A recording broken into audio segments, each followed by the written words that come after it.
Welcome to The Disruption Is Now. Join us on this enlightening journey as we explore how AI is impacting our jobs, careers, lives, and the human experience. Each episode, host Greg Matusky will converse with visionaries and innovators at the forefront of AI, diving into its challenges, opportunities, and impact. So buckle up as we venture into the heart of disruption, and together, let's unfold the future. Welcome to another episode of The Disruption Is Now. It's the podcast where we talk about all things AI. I'm Greg Matusky. I'm the CEO of Gregory FCA, the public relations firm, and also the host of the podcast, The Disruption Is Now. I have a guest today. We're going to go a little bit off topic because his business isn't as related to the communications field as we've done in the past, but it's no less interesting. And I met this gentleman during a panel that he was on, and I found him really interesting because he spoke about the user experience and how AI was going to impact that. He has a very successful business outside of right into the city limits of Philadelphia, called O3 World. It's the great Mike Gadsby, who has the notable qualification as also being a former wrestler at the University of Pennsylvania, a sport that's near to my heart, not because I participated in it, just because I very much think it's a very difficult and demanding sport. Mike, did I get that right with the exception of the wrestling? You nailed the wrestling. And I got to be honest, that was the first time I've been on a panel where I was introduced that way. And it was hilarious how many wrestlers came out of the woodwork after that. Oh, you wrestled? I was like, oh, man.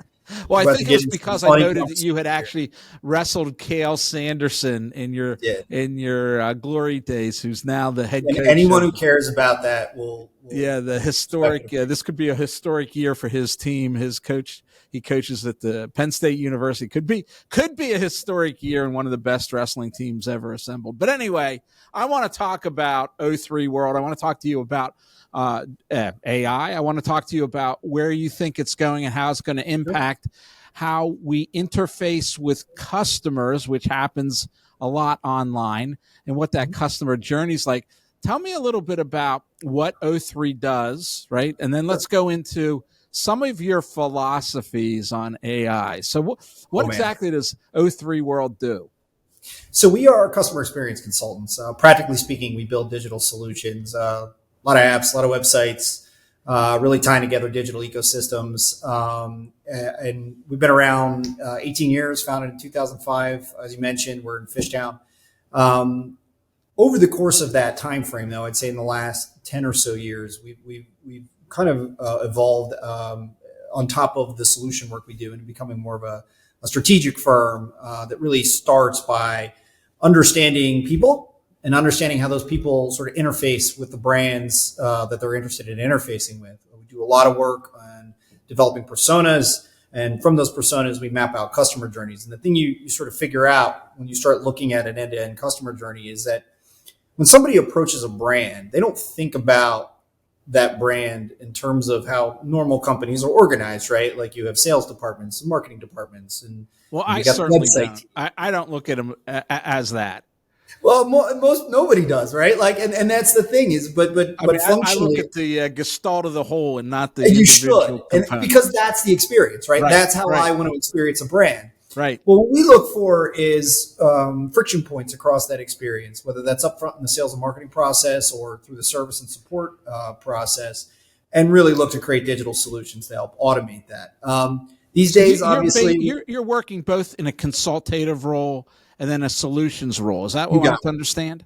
That is exactly correct, right? We are looking for those opportunities to either improve experience or create new revenue opportunities. And then we are also an implementation team. That's correct. And on the consulting side, I mean, generative AI is going to disrupt major consulting firms. I'm sure you saw the study on Boston Consulting Group, and they applied generative AI to the best consultants and the worst consultants. And they did a test case on those who didn't use generative AI and those who did.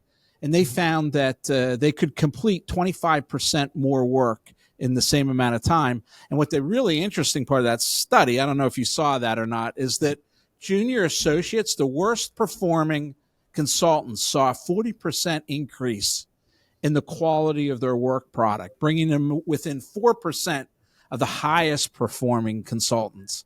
Yep. And I see that in my own business, that I can take, junior emerging talent and give them generative AI tools, which allows them to come up with new ideas, connect thoughts and ideas that they never would have thought had meaning before, and deliver a work product that's much higher in quality. Are you seeing that, or are you using generative AI in any of that process?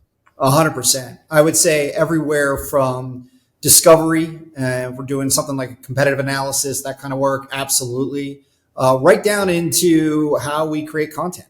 I think that's probably the biggest sort of aha, is the ability to really frame ideas faster and then really create consistency. It's funny, I was just literally right before this call talking to a client about one of the systems we're automating, layering on top, brand, voice, tone documentation in order to make sure that everything that came out of the company sounds exactly the same, or it has. Let's go deeper there for a second.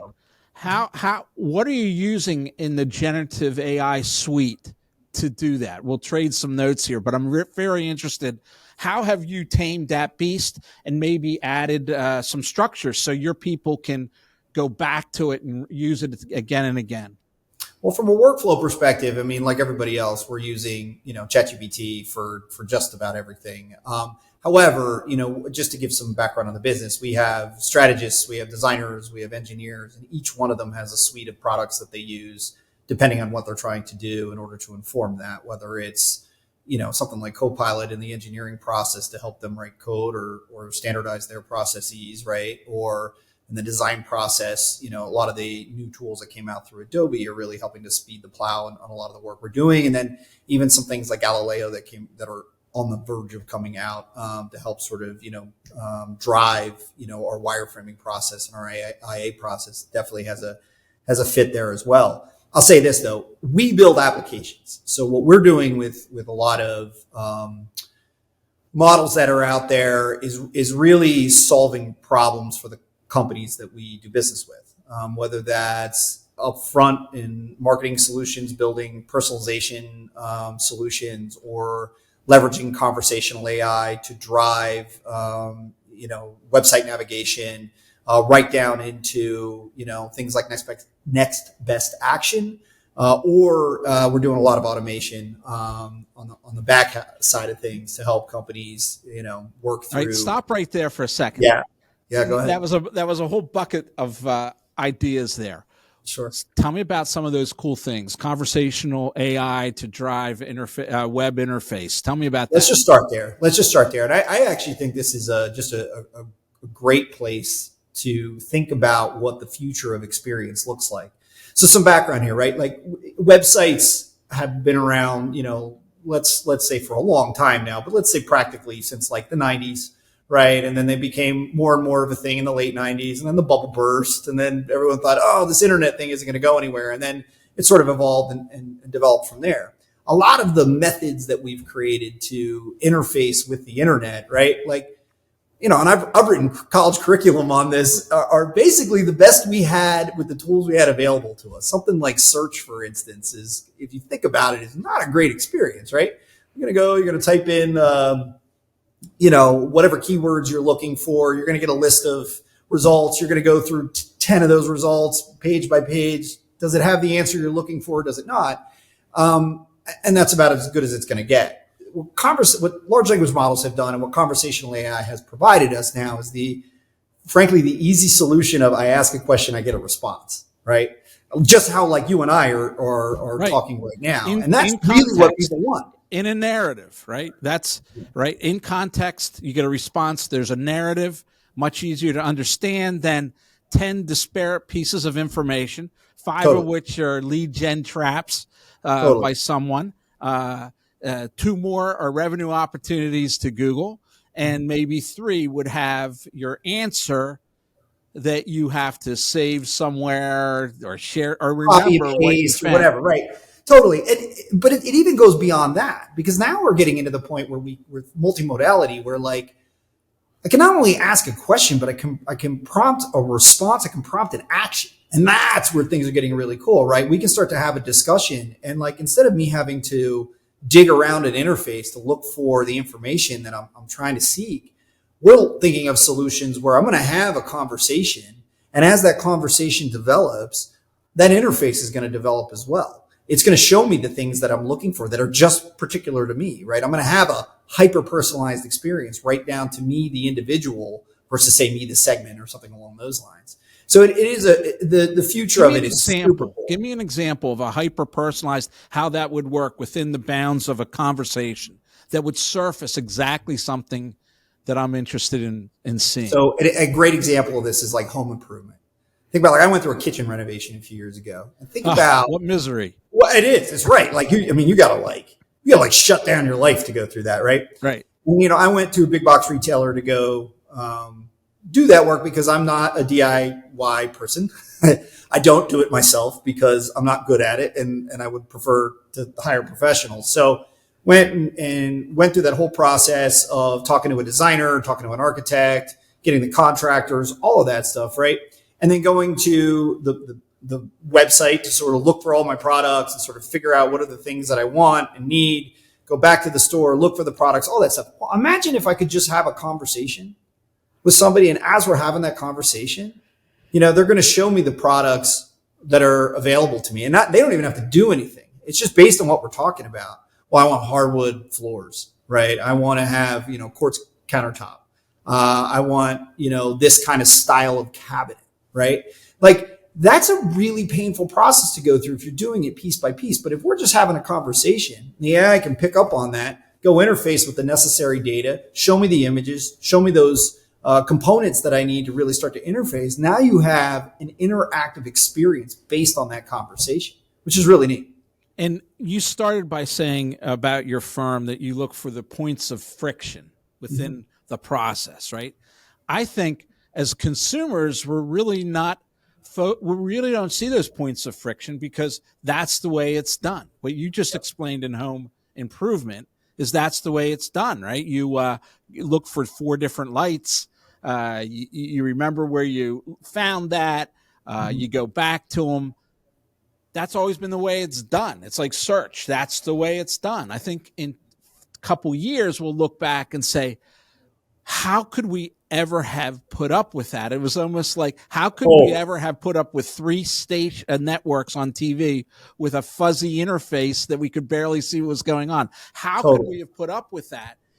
And I think the go forward, it's going to be amazing because we're going to uncover so many embedded points of friction that'll be overcome through the kind of work that you're doing. Totally. Are you familiar with a product called Rabbit? Yeah. It just came out. It was announced at CES. Like, I got sick of seeing all the. This is it, folks. This is the winner at CES. Go ahead.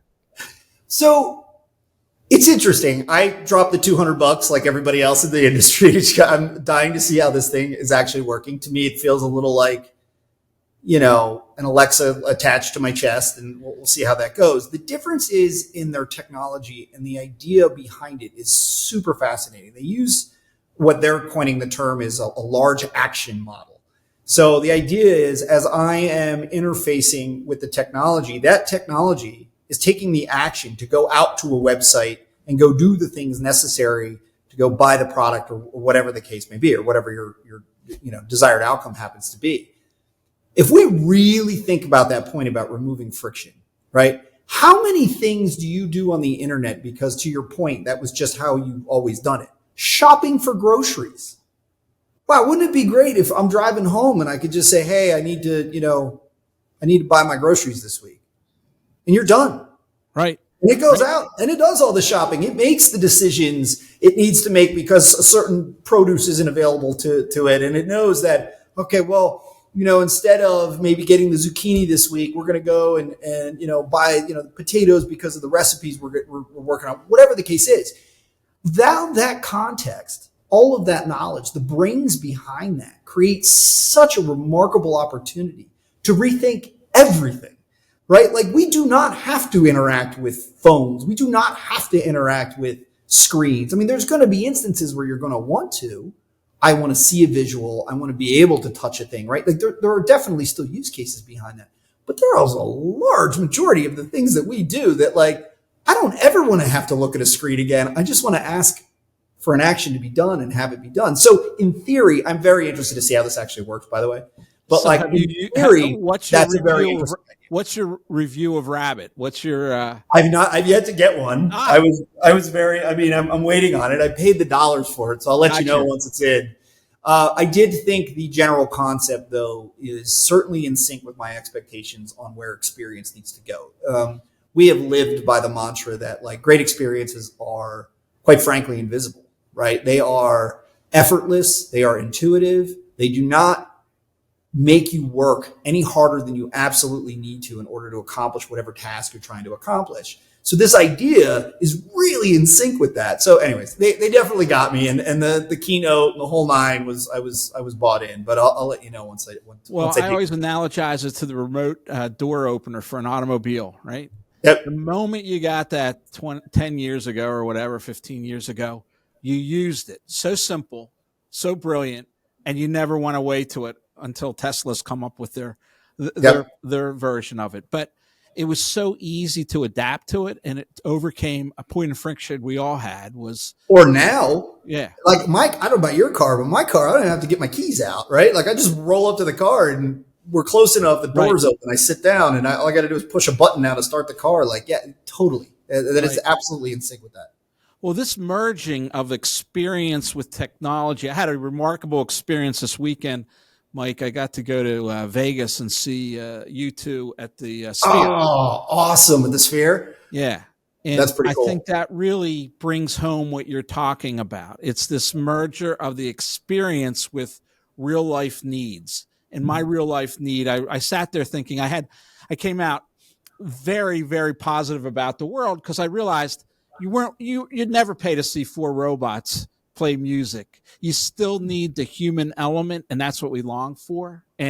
But the integration of the technology to make an experience which was much different than I'd ever seen and much different than I'd ever thought possible, really was eye-opening. And I thought, the human is still going to be central to a lot of this, as we see, even in art. I think there's going to be ways to know if it's human generated. I don't know if that's with marks or whatever, but there'll be ways that we'll know, and we'll value human performance. We may value it even more. I had this conversation recently. I was online, and there's this enhanced games that they're starting in Australia where they're allowing the use of PEDs. And Peter Thiel just put in a couple $1 million to it. I saw that as well. If we're going to have chemicals compete against chemicals, is that really what we want to see? Right? I mean, why won't you have a drag racer out there and beat all the humans? I mean, our technology from the 1900s, we could go faster than human beings. I think sport, art, entertainment will become more important in the future and not less, because it will delineate between that which is AI and which is human performance. No one's going to go to see two robots wrestle at the NCAA championships. See, here's the thing, though. I definitely, counterpoint to that is I think that is all in the eye of the beholder, right? Like, I really do wonder where my kids are going to end up on this spectrum of what they appreciate and value down the road, especially as I watch them interact with the digital world in which they do. It's sort of wild to me that, their whole universe, and especially my kids, where they went through COVID, right? And they now have transformative years where they had to learn, interact, engage, create social environments, et cetera, all in a digital space. So the question is going to come down the road is yeah, I hear you. And I tend to agree with you. I mean, what I respect and appreciate and value is certain, I think, in line with your thoughts there. But I really wonder down the road, is that going to be the case? Or is anyone going to care that these things are AI produced or not? That it is produced and they can appreciate it. That's the thing that I think is really going to matter. I don't know. It'll be really interesting to see. I mean, let's put it this way. I used to do work with the Andy Warhol Foundation years ago. And I remember hearing a whole thing about when he was doing a lot of screen printing, there was a whole movement around, is this really art? Because it's so easily, reproducible and blah, blah, blah. The reality is yeah, it was fine. People enjoyed it. They loved it. They loved the Campbell soup can prints and all of that, right?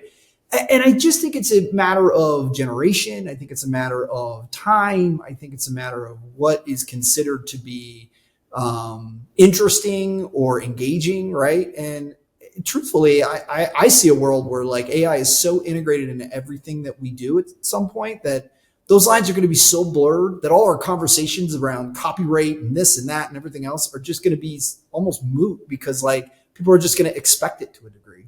I'll just add to that. I'll come from my perspective. Once I walked out of the sphere, I thought, there's going to be this is my belief. There would be a real central role of the human in it, because we still want to see what we could be, right? Yep. Just like I would want to see. I ran track at Penn. You wrestled at Penn. I want to see who's going to win the 100 meters. What human being? Because I know that a robot could outrun them. I know it, right? And I really believe we'll value that, and there'll be an integration of technologies where we can even begin to perceive what might be out there, where we could be sitting in the stands, right, through our experience virtually, but it'll still be human performance that I think will be our number one interest. And I think as AI becomes more prevalent, we're going to have more free time. Where will we spend it?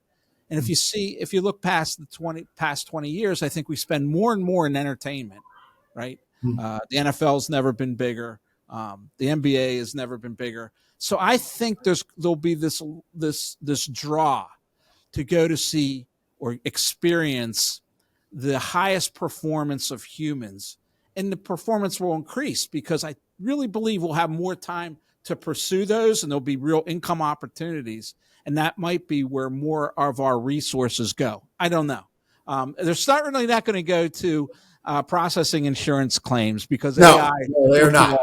Yes. But anyway, I divest and we go on here. So tell me, you mentioned copyright. And look, the world changes so much. My Christmas vacation was totally disrupted when the New York Times launched that lawsuit, and I couldn't understand it and had to read the brief instead of spend the time enjoying myself. It opens so many issues. What are your thoughts on copyright and what we're seeing take place in some of these suits? Yeah, and it's such a tricky topic because on one hand, I completely appreciate and value content creation and the content creators and kind of where they're coming from. On the other hand, once something sort of exists in the public forum, right? Like once it's sort of out there, whose is it to own, right? From a knowledge perspective. And are those point of views wholly unique to the point at which like you can honestly say that like they should be owned by one entity or another? And trust me, I totally understand this is why journalism has sort of taken the dive it has over the years for this exact reason. But I think this is also a question of the evolution of our expectations on like what is content, who really owns content, and where does it go from there? Now, truthfully, I think what you saw with all of that is what's going to happen here, which is, image rights, content rights, like all of that. You're going to see dollars start coming back the other direction, right? This is the pendulum swung so hard the one direction. Now it's coming back because there's enterprise interests in making sure that, there's a bit of a status quo to be met. So that's what's happening now is it's just sort of settling. And then, you see the same thing. What happened this past week with like TikTok, and like, a lot of the music started to get removed because they couldn't figure out whatever contracts they needed to figure out. Right. So when that happens, like what you're seeing is just the sort of ebb and flow, I think, of this conversation, right? Now that we have ownership, we have laws that protect, copyrights. But what happens 10, 15, 20 years from now to those same laws when it's going to be so hard to figure out who owns what and what models were trained by what? And like, I can't even begin to wrap my head around even the idea of how the hell are you going to even know if something was AI generated at that point or not? Like, what if somebody at the New York Times uses, some AI tool to help write an article, which they ultimately are going to need to keep up the pace of content production that's going to be expected at that point. I think Assuming there's even a New York of us. at that I point. think it would surprise a lot of us. I gave a talk recently at Penn State University, and at first were students and then faculty. And the students all said, no, I'm not really using it. We're not sure how to use it. There's some concerns. If we get caught, we could be in trouble. And then one young man says, oh, I had an internship and they gave me a spreadsheet of tons of information and data, and they wanted me to draw out any kind of findings from it. And I just put it into code, into ChatGPT 4 into code. What's it called? Code. They changed the name on me. But anyway, It gave me all the insights. I go, how long would that have taken you without that? He goes, I'd still be doing it. And everyone laughed. And I'm thinking to myself, so you saw this, but you don't use it for your classwork, right? Am I to believe this? And I think some of the research shows that students are using it a lot more. I think employees and corporations are using it a lot more. The interesting part is the faculty is not using it. Obviously, they have no risk at saying they're using it, right? And so one of the things I'm seeing in my organization for the first time is we really have to work with young people. When social media, which it broke, young people brought that into the workplace, right? And in some ways it was bad. There were no guardrails on it, and we had to learn what they were doing and then set up systems.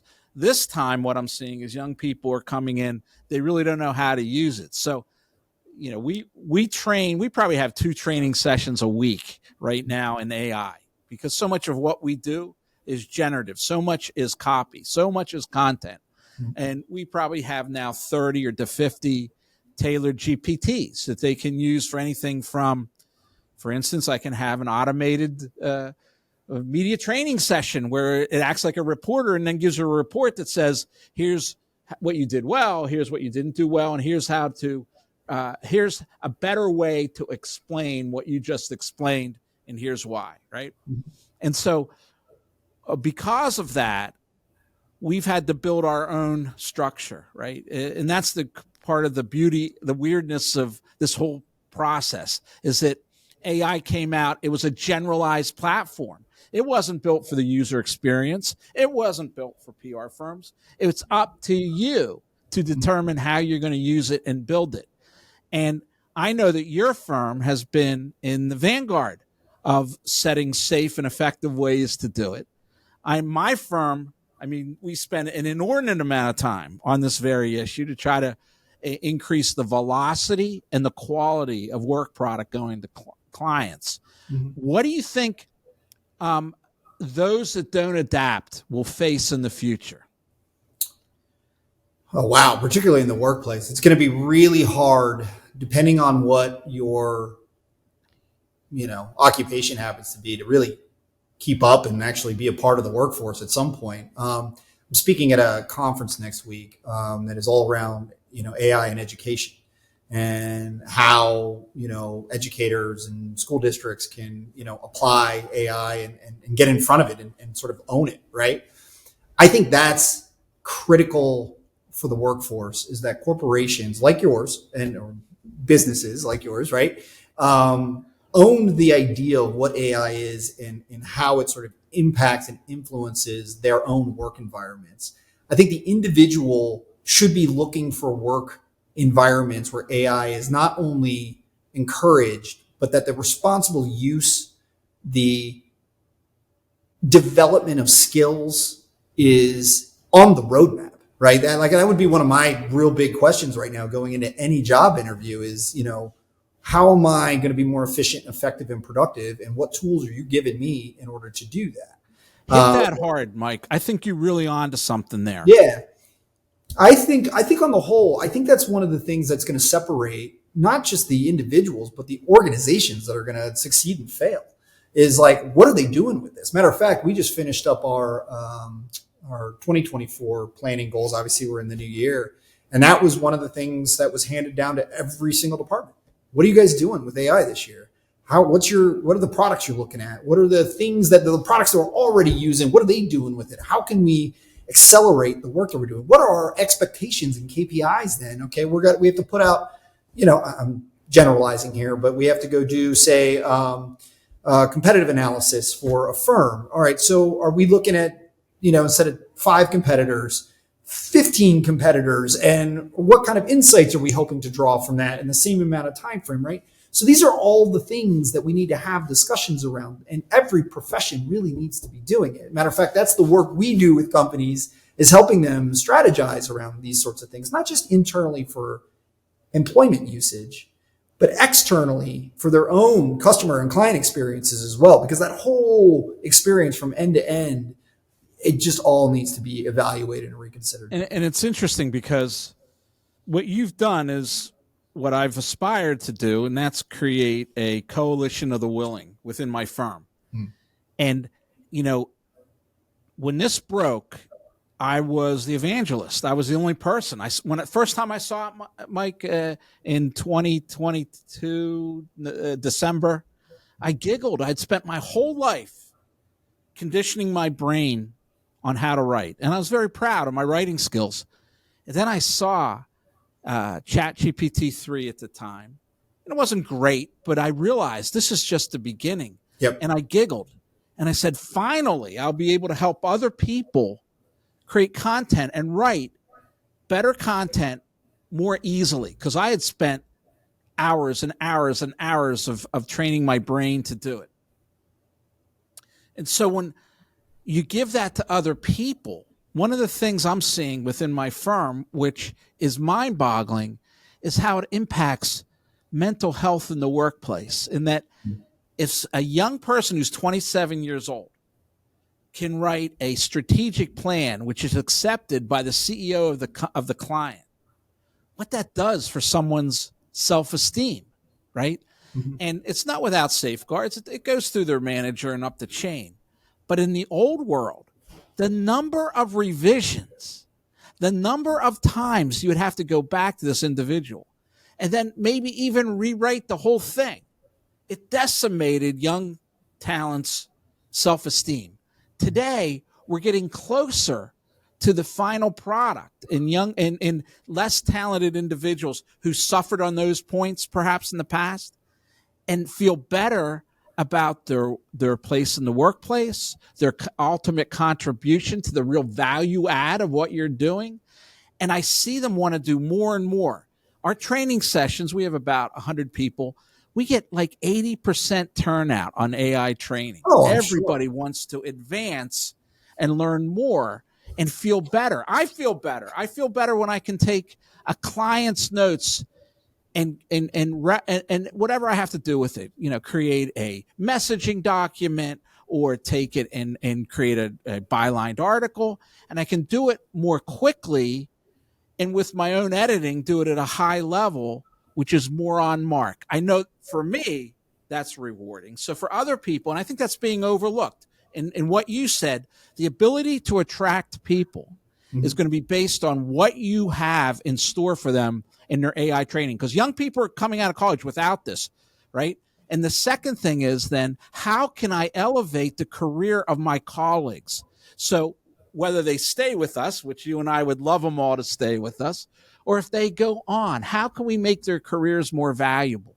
Yeah. I think you're really onto something there, Mike. And I got to congratulate you for having seen that and really put it into play, because there's still a lot of resistance in the creative arts. There is. And I want to be clear, though, too. Like, I think even internally at O3, where I believe we are very forward thinking, and I would say AI optimists for the most part, there is still a lot of that skepticism around, like, okay, well, what is this going to do to my job and where I go next, et cetera. So I also think that having a forum for open discussions and assessments of these various tools and really kind of figuring out how they fit within our overall sort of structure of the work we do, that's just as important. I mean, I'll say this. I mean, I learned just as much from the people who are, first-time users of various sort of tools and technologies around AI as I do, with our engineers who are knee deep in it, right?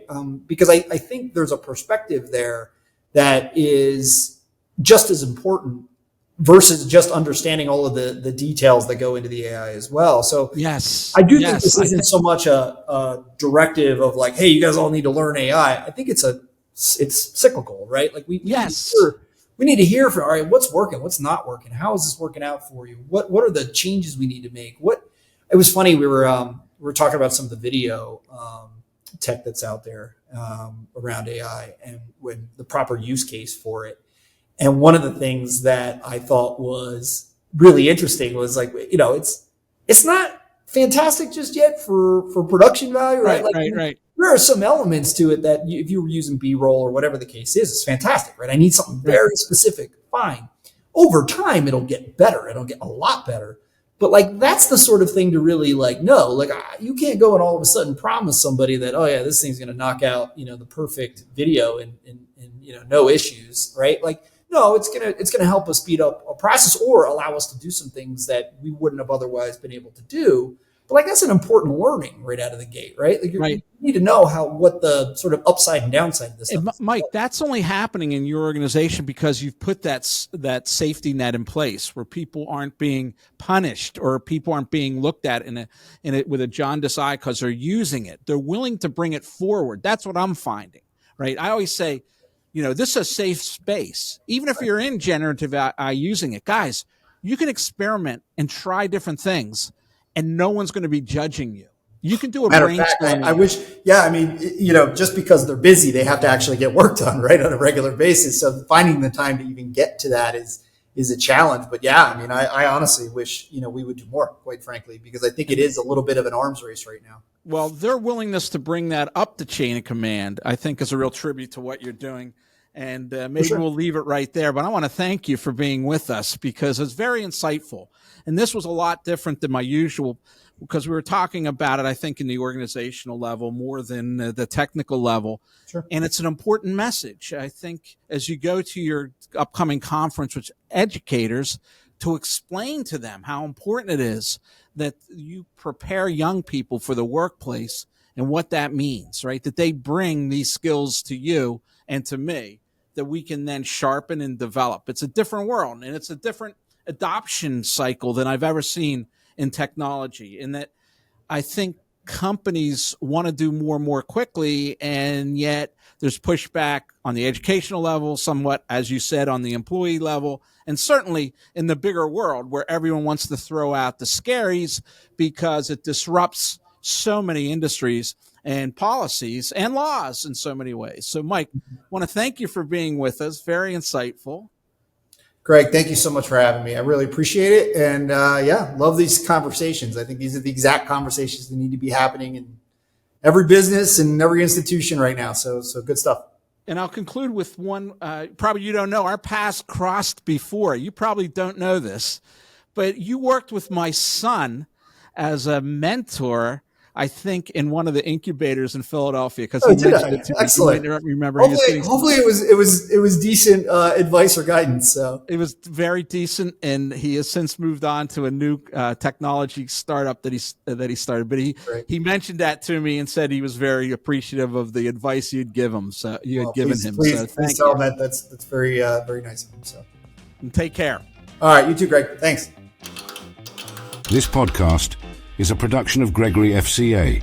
If you enjoyed our discussion today and want to continue exploring the transformative power of AI, please check out more episodes and subscribe wherever you listen to podcasts.